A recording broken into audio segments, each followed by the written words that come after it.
Hello and welcome to another edition of The 10 on the Bet Rivers Sports Network, part of College Sports Rush, your favorite Big Ten football betting show. I'm your host, Greg Waddell. I am joined today by two of the best in the business, Doug Kezirian, Troy Machir as well. We've got a loaded show for you today. We are going to run through all of the games in Big Ten football this week, give you our entire full cards for the weekend, and let you know some betting insights along the way that could inform your cards before the weekend begins.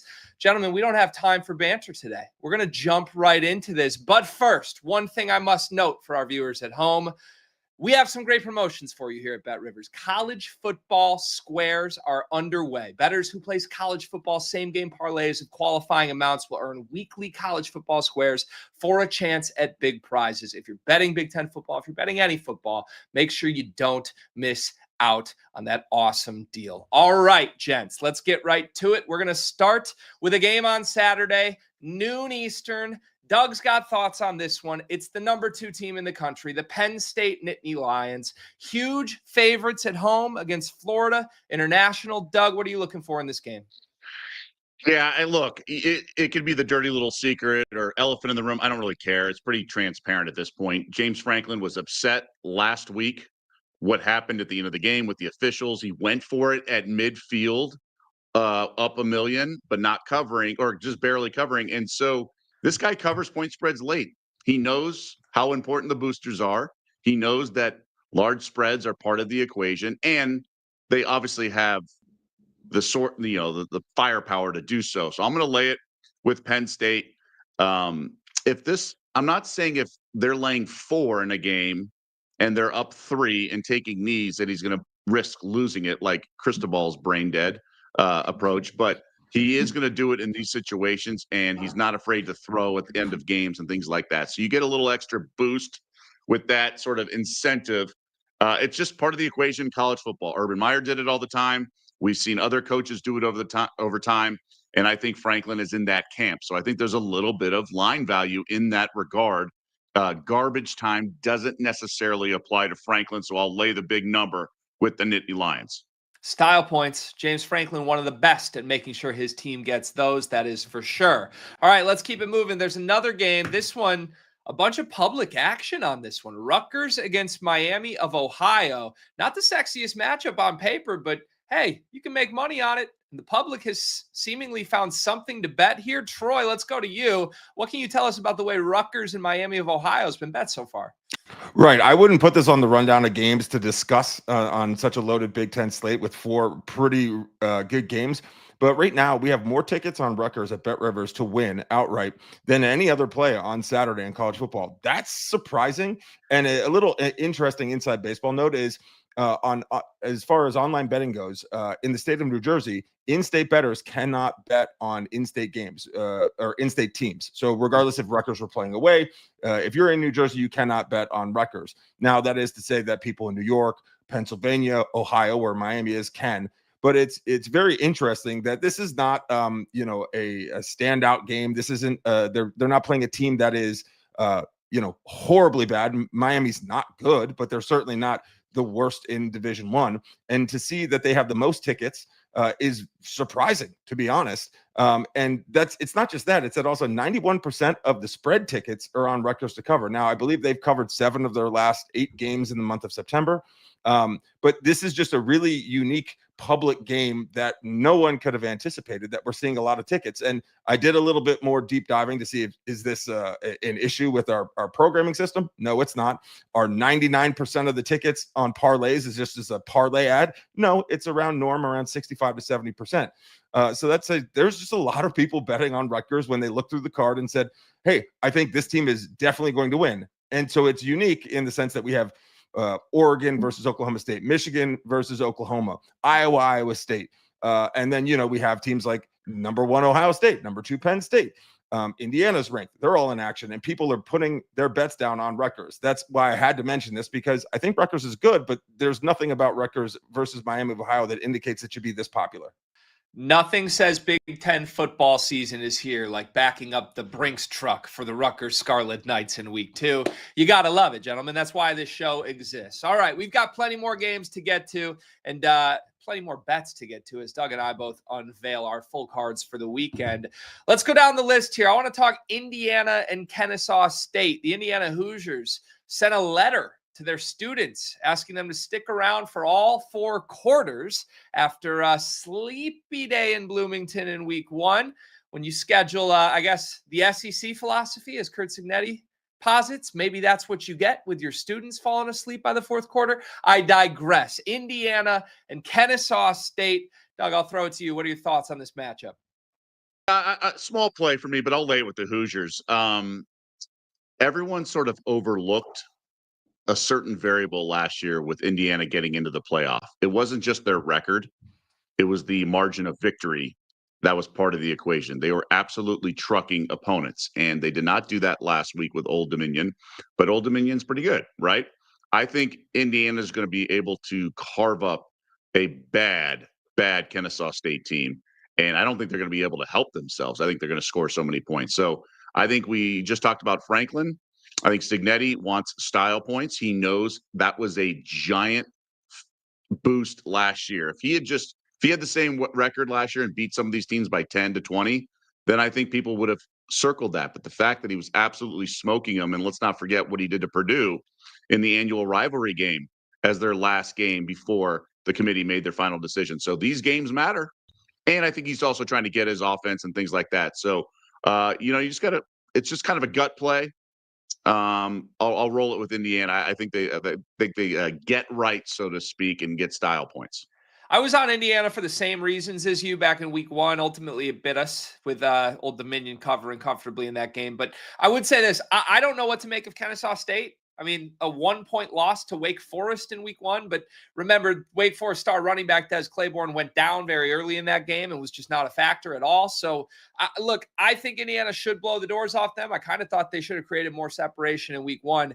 I'm going to sit back and watch this one and root for Doug's ticket to cash and see Cignetti's team get the ball rolling. I do expect him to be aggressive, much like James Franklin, trying to cover big numbers later in the year. But I want to see it once. Let's get one under our belt before we start putting that at the top of my card every single week. All right, there's a marquee game. It's at noon on Saturday here, but a lot of eyes will be on this one. Illinois at Duke.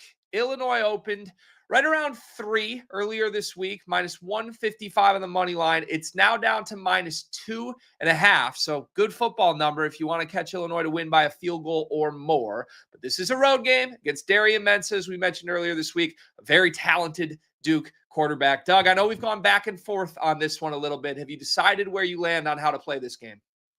No, because I've gone back and forth. And it's really about respected opinion. I've talked to a lot of people here in Vegas, a lot of odds makers around town. I know very respected sharp money came in on 3 on the favorite, and it moved to 3.5 briefly. And then tons of other respected money have come in on the dog. So the line feels right. I don't think it's going to move. I always get a little sketched out when there's 2.5-point favorites. It feels like a weak favorite because if it was 3, it's a solid favorite, right? And 3.5 would be a weak underdog, so to speak. Now, that's more so in the NFL, but I think this game is going to be fantastic. I just worry about Illinois' offense and this Duke team. I think Illinois has the edge in a lot of places. I think coaching. I think the defensive secondary. There's a lot of parts to Illinois I really, really like. And I said this last week when we were on the unders, my favorite play. I think they have this game circled, but Mensah is dynamic, as you alluded to, Greg. And I also think Duke's been pretty solid over the years. They'll have a great environment. And I worry that this game, like Mensah will just make some key plays. So it's a hard pass for me. It really is. I can see both ways, both paths to victory. I can see it all unfolding. I don't think there's a edge per se, but I didn't have a bunch of conviction in my other when I'm laying all those combined 78 points or whatever I'm laying in the first 2 games I discussed. So this one is a great game. I'm excited to watch. I just think we're going to learn so much about each team, each quarterback, and I just can't get ready to pull the trigger on either. It is absolutely a good learning opportunity. 2 teams with high hopes for successful seasons. I've gone back and forth on this one as well. I keep coming back to a couple things with Illinois that I like. Number one, as much as I do expect this to be a home field advantage game for Duke, It is a noon kickoff. I think Illinois dodges a bullet that it's earlier in the day a little bit here. There's some data coming out about what tickets are still available, and a large amount of tickets still are available sitting here 24 hours before kickoff. Bottom line for me is this. I came on our futures episode before the season began and gave out Illinois to make the playoff. I believe in this football team. If I believe in this football team the way I said I believe in this football team, they need to go win this game. Now, the line movement jumping around that point number at 3 is strange, I think, to say the least, because I can see both sides. I think everyone can see both sides, and there are a lot of reasons you should want to take a home underdog by a field goal when they have a quarterback like Darian Mensah. But the bottom line for me is this. As you mentioned, Bielema, great coach, 16 starters back. I think they have advantages on both sides of the football outside of the quarterback position that can ultimately at least earn Illinois a win. I'm going to do something I don't advise doing often. I'm going to take Illinois outright on the money line. I'm going to take it at minus 155. I just don't want to deal with the 3-point number. I could easily see this being a close game that comes down to the final possession, and Illinois Altmaier game manages them into a 25-yard field goal for the win. I don't want to push that number. I don't want to flirt with that number. I could even see Duke somehow covering on the number +3, but Illinois escaping with a win while Vegas wins both sides. Just give me the Illini to win outright, a team that I'm heavily invested on the season-long viewpoint and now in this Week 2 viewpoint as well. There's another game I'm very excited for here with serious implications, rivalry implications, that is. Iowa and Iowa State, one of true football fans' favorite rivalries in this entire sport. You never know what to expect when these two teams get together. It's been a string of successes for the road team. Going back more than 5 years now, the road team has won outright in this series repeatedly. This year, it would be a home game for the Iowa State Cyclones, the Iowa Hawkeyes, plus 128 on the money line. If you want to back the road dog here, it's a 3-point spread. Doug, what are you thinking here? You know, I feel so unfun, but I'm going to pass. But I'll tell you why. I lean to the dog here, but I seen Iowa stink offensively so much over the years that I can't just think, because my theory is that they kept stuff pretty vanilla in their opener and didn't want to show a lot on tape. But this is the Iowa Hawkeyes we're talking about. It'd be pretty dumb to just assume that's the only justification or explanation for how they looked in the opener. So for me to sit there, and I like to project, how dumb will I feel if I lose this ticket? And I'd feel pretty dumb if I take the Hawkeyes plus the points, thinking that they were this juggernaut offensively and they were just, only showing a little bit in the opener because they didn't want to put stuff on tape. Like, they may just be typical Iowa, right? The Brian Ferentz OC day. So I can't do it. But like you said, Greg, this is all about underdogs. I believe the Hawkeyes have won 6 straight in Ames. It's such a low total that a 43 that actually +3 is huge value. It's like probably 6 in a regular football game in college. So, but I don't want to lay it with Iowa State. I think I love their quarterback. I love a lot of stuff, but they've been shaky, man. So I think this is a huge rivalry game, obviously. And I just think, like, maybe unders. It's just one of those like 19-18 games. Like, it's just a bizarre score you're going to get over the years. Weather's always a factor. I love that it's early in the season for the Cy Hawk Trophy. So I'm passing, but it's dog or pass if I'm in pick'em leagues. I can totally see why. I understand the logic behind it. This is a rivalry that if I'm catching 3 points with either side, usually it's a blind, automatic, add it to my card, I'll take the field goal. However, I keep coming back to this. I went back and watched some film from Iowa's Week 1 win. I know that they were playing it vanilla. I agree with your point, Doug. But the few vanilla passes that Mark Gronkowski was asked to make still did not look good. This is a quarterback that went 8 for 15 for 44 yards in his Hawkeye debut. Now, again, Iowa doesn't even care if they don't have a quarterback. They want to pound the ball on the ground for 300-plus yards, as they did in their victory, and win the game defensively and with stellar special teams. They could certainly do that in this rivalry. But, the thing that I believe in here is that one of these teams has a legitimate stud at quarterback. I think Rocco Becht is a guy that can win you games, create separation. So much was made of that opening night game in Dublin, right? Iowa State against Kansas State. Iowa State came in as underdogs, and it was sloppy as hell. Both sides looked awful. You could have easily came out of that game thinking both teams are just bad football teams. Kansas State came home, and, you expect a fall apart mental lapse type game. They almost lost at home. Iowa State came home and you would forgive them for being sloppy, but no, they stopped South Dakota 55-7, back through for 278 yards. They took care of business. I think this is a good football team, and I think they've dodged the time zone differences, come back tired type game. They played well last week. I simply trust one quarterback. I hate one quarterback on the other side. I'll take the home team -3. Troy, what can you tell us about this game? Is the public betting this one way or the other? Yeah, the public is very heavy on Iowa State, which I would agree with, if not for the fact that, as Doug alluded to, this game is wonky, bonkers. We had that fumbled punt at the end of the game in 2019 that just like the most Iowa State thing of all time. And when, like, to your guys' points, Iowa State is going vanilla. Iowa State is inherently vanilla. So like their vanilla is like plain ice, like it's like milk flavored ice cream. But because this is such an odd early season rivalry where something weird always happens, I'm a little bit more surprised that the public hasn't adjusted to that if they've seen this game before. And we take a lot of action in the state of Iowa. So the fact that, 90% of the money and 86% of the tickets is on Iowa State. Now, spread money, light lean to Iowa at 53%, but then 79% of the tickets on Iowa State to cover the 3. The one I would like here is under 43. And I say that I was on the fence 2 days ago when it was at 41.5. But anytime that total in an Iowa game goes up, I'm going under. Right now, 54% of the money and 51% of the tickets are on the under. I just think any sort of Iowa game, and in a wonky, weird rivalry game where things are going to be played tight, and it's early in the season, so when you face a ramp up in competition, you're going to be tight there too. The under is the one, especially where the public money and public tickets are on under, that I'm looking at. All right. Thank you, Troy. Should be a fun one to watch. That is for sure. There's a team in the Big Ten we haven't spent much time on in a few of these early season episodes here. And it's one of the best teams in the Big Ten. It's the Oregon Ducks. They've got Oklahoma State, their first real test of the season, if you want to consider Oklahoma State a test, that is.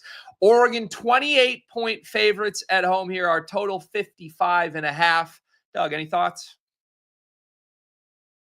I was getting ready to take the dog here because I think the Ducks are not quite as potent as they were last year and things like that. But then Mike Gundy has to go off and run his mouth. And I can sort of sense when Dan Lanning's ready to open up a can. And I think he's confident. I think he sees something.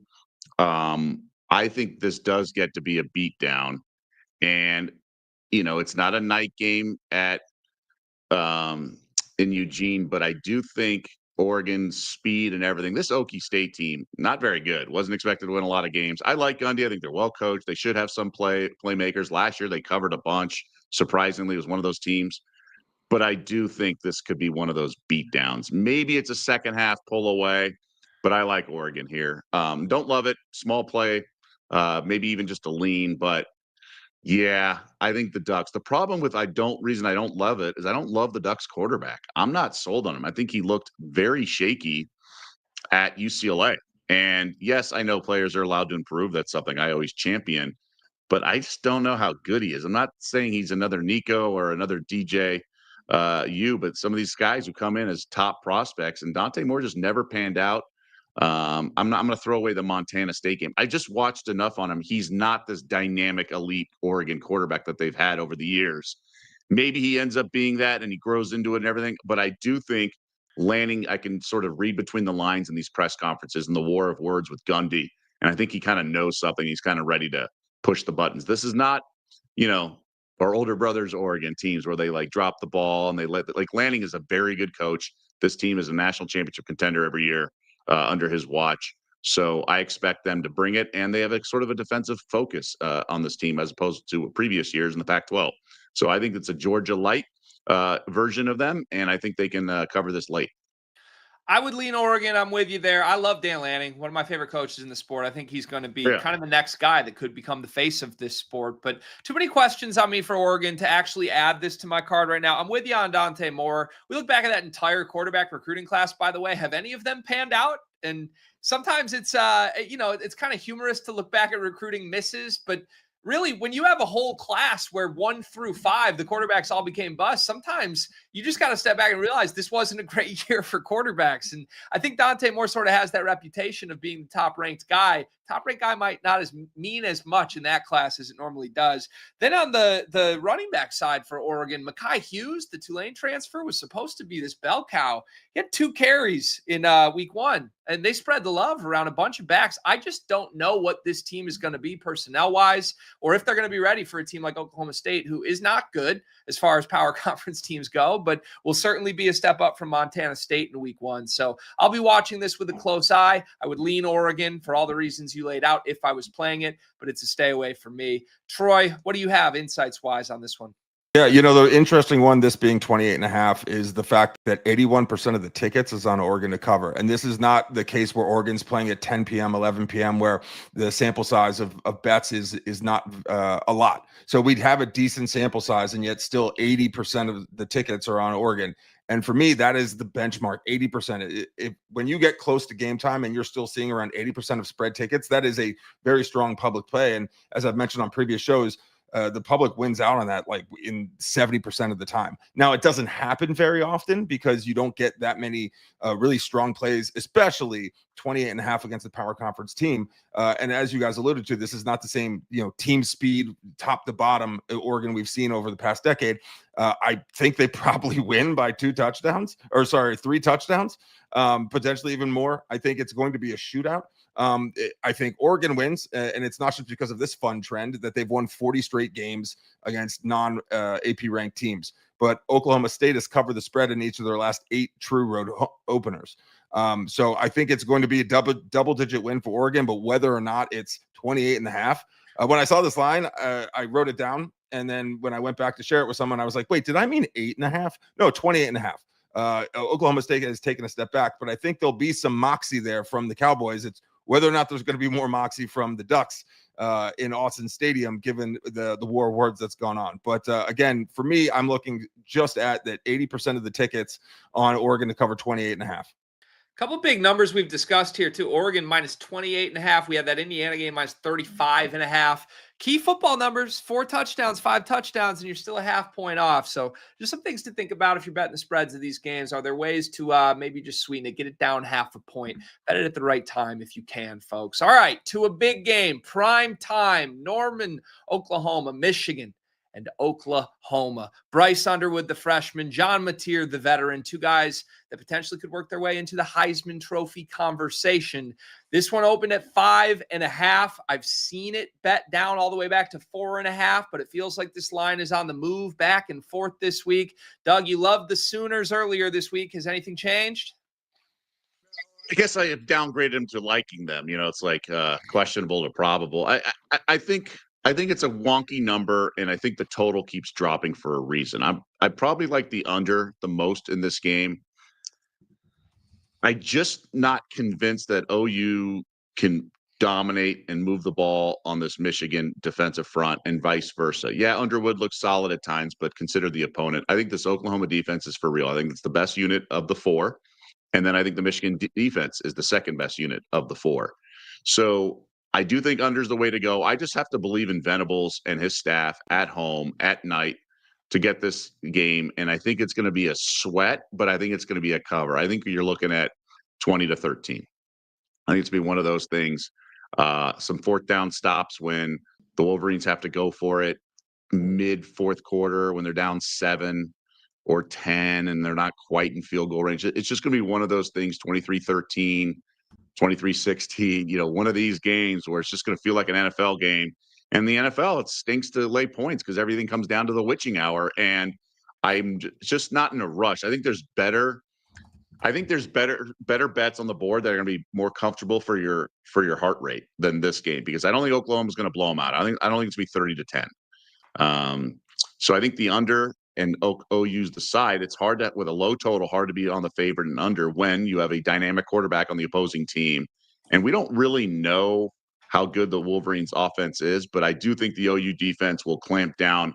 And they had some injuries in the secondary here and there coming into the season, but I think Venables will have this team ready. I think they're going to be really solid. And I like Machir and I like the OC and I like everything about him. So I feel most comfortable with OU in the under. All right. That makes sense to me. I think if Michigan wants to hang in this game, I think they want it to be a low scoring game. And the more I've looked at this, I don't really feel strongly one way or the other on the spread line at 5.5. Weird number for me. If I were going to play it, I think I'd lean the under with you. But I found one player prop that I think I'm going to bet here. I like Justice Haynes, the Michigan running back, to find the end zone. It's plus money, plus 110. Justice Haynes, 3 touchdowns in week 1. They treated him like a bell cow, 150 plus rushing yards. And you look at Oklahoma, it was a 35-3 win over Illinois State. They were dominant, but they got cracked on the ground just a little bit in that game. I don't know if it was an anomaly, something that's repeatable or not, but they gave up rushes of 24 yards, 23 yards, 13 yards, 13 yards to Illinois State backs. I think there could be some openings here, and especially with the game script, trying to protect your young quarterback from himself.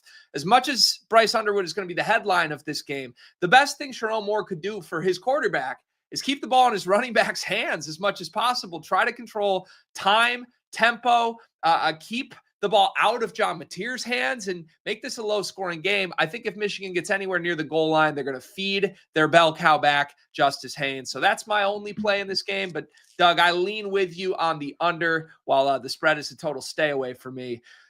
Troy, what can you add? Anything on this game? What is it feels like the public's all over here. We know they love the Wolverines, but what's with the movement here? Yeah, even with the line move, it's 64% of the spread money, 61% of the spread tickets on Michigan, 69% of the money line money line tickets is on Michigan at plus 163. 54% of the money on the money line is on Oklahoma.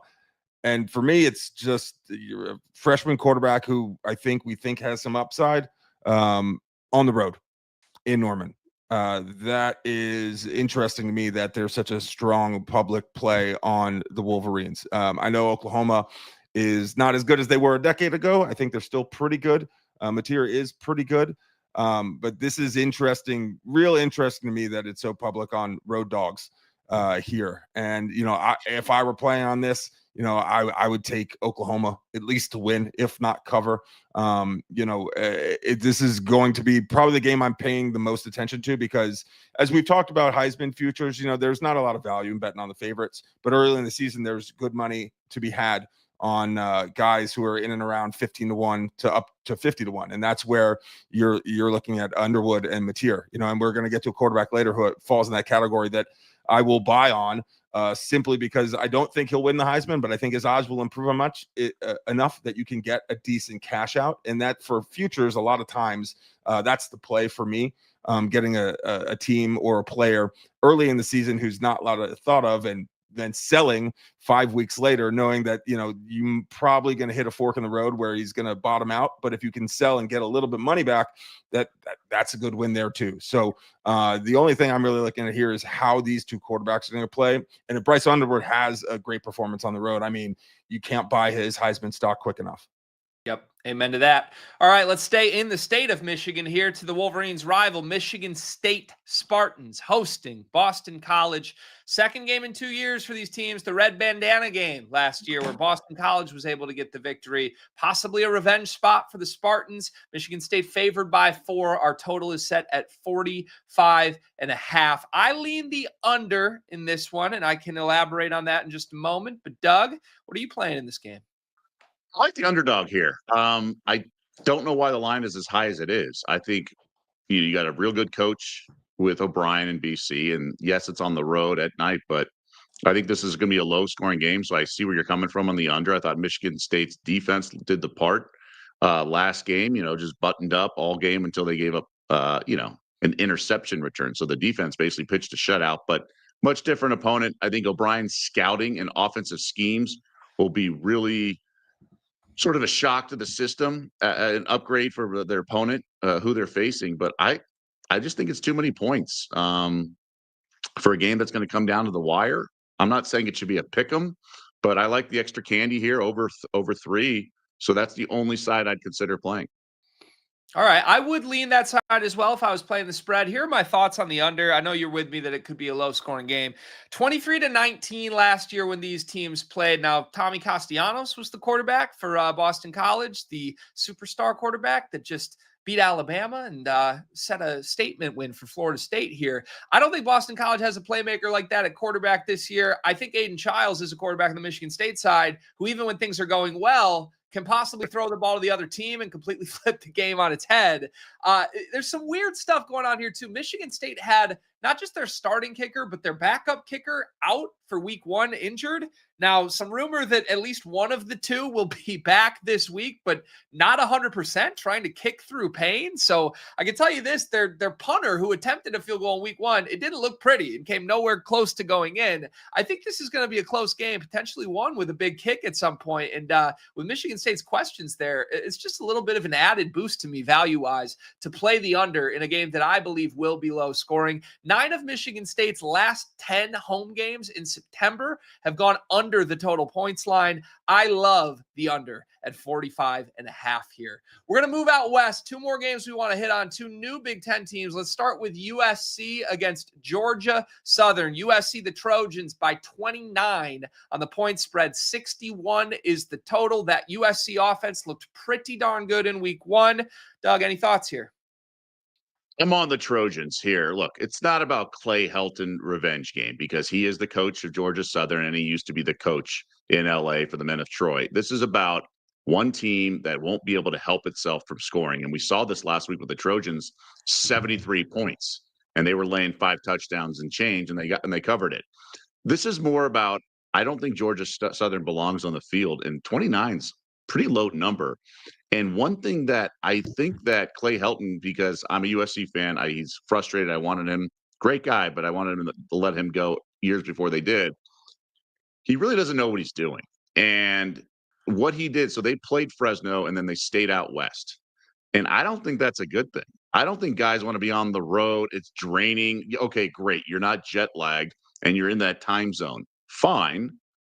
But you're also just disheveled for 10, 12 days. So I think it's a bad look. I think they're going to be flat.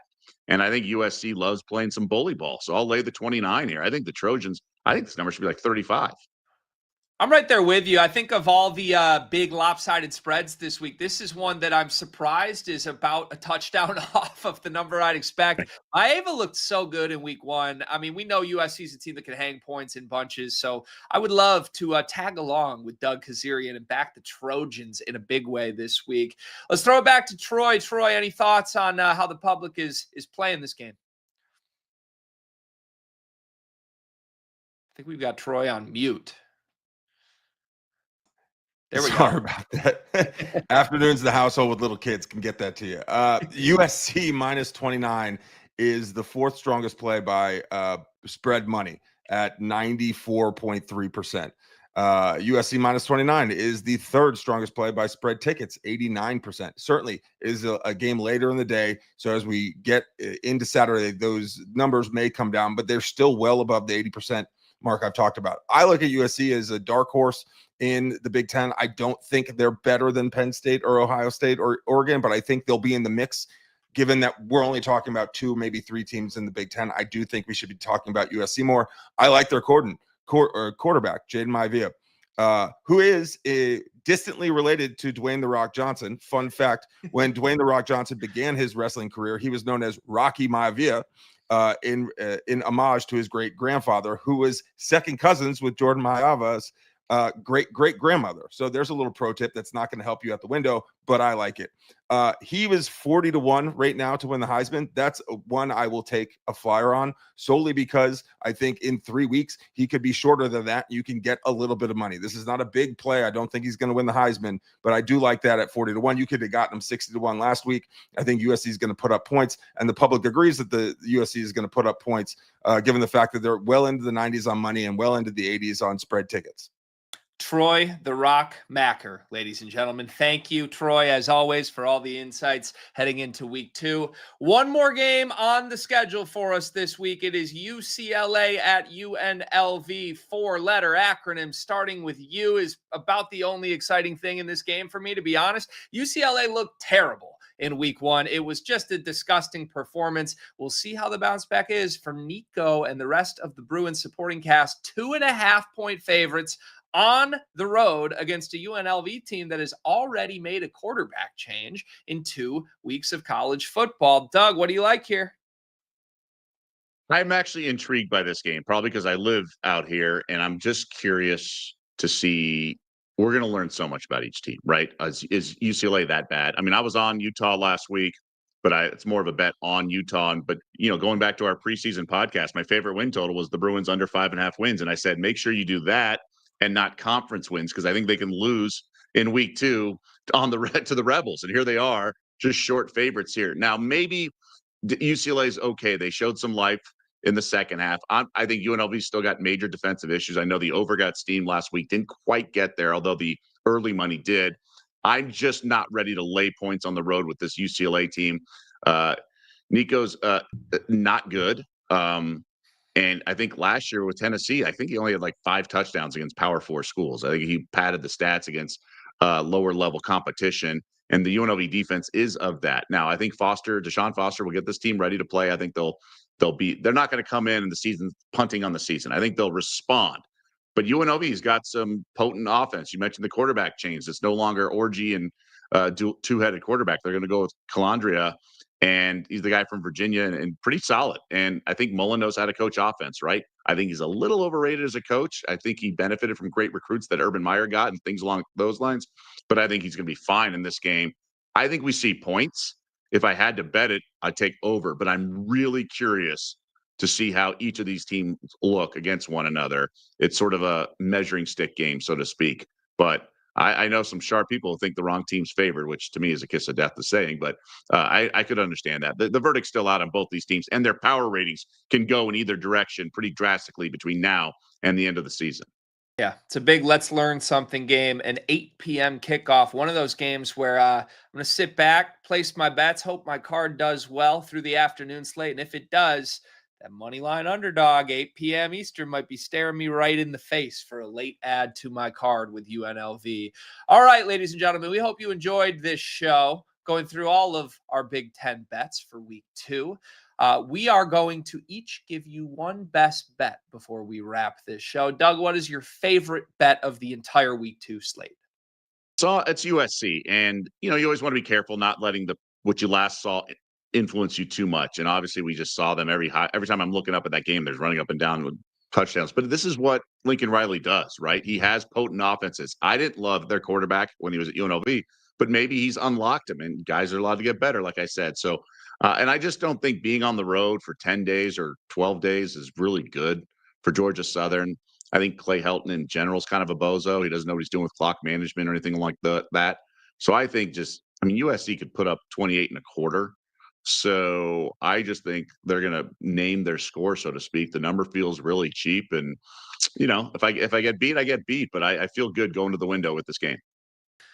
All right. I like that. I'm glad that your best bet is one that I'm standing in alignment with you for, Doug. That always feels good. I am going to go back to that Iowa State-Iowa game for my best bet. And I'd like to tell a familial story quickly. I have a 2-year-old daughter at home. My 2-year-old daughter, one of her favorite things to do is jump on the couch repeatedly, bounce, bounce, bounce, despite my wife and I telling her, you're going to fall down. Don't do that. And she has jumped on the couch roughly 6 consecutive days without falling. She thinks she's infallible. And then yesterday, for the first time, she fell off the couch. She bumped her head. There were tears. There were screams. Ladies and gentlemen, just because something has happened repeatedly that doesn't seemingly make sense doesn't mean it's going to keep happening. Just because the road team has won like 17 straight games in the Iowa State rivalry, it doesn't make any sense. It doesn't add up. There is no numeric reason why this has been happening. Iowa State has a great quarterback. This is a good football team that took care of business in Dublin, came home, took care of business again against a cupcake, playing an Iowa team that they're going to want to end this streak against. The Iowa Hawkeyes don't have a quarterback. I'm locking in the Cyclones -3 as my best bet for week 2. Blame my daughter if that one doesn't hit, ladies and gentlemen. All right. Reminder, we do this show twice a week, every single week in the college football season. Wednesdays and Fridays at 4 p.m. Eastern is where you can find us. We are so happy to be part of College Sports Rush. Make sure you watch another part of College Sports Rush, the Sports Bettor's Paradise with Jimmy Ott every single week. And tap back in with Bet Rivers. Make sure you're taking advantage of the college football squares and all the other great promotions we have with you for week 2. For Doug Kezirian, for Troy Macker, for our entire team behind the scenes, enjoy week 2, and we'll see you next week.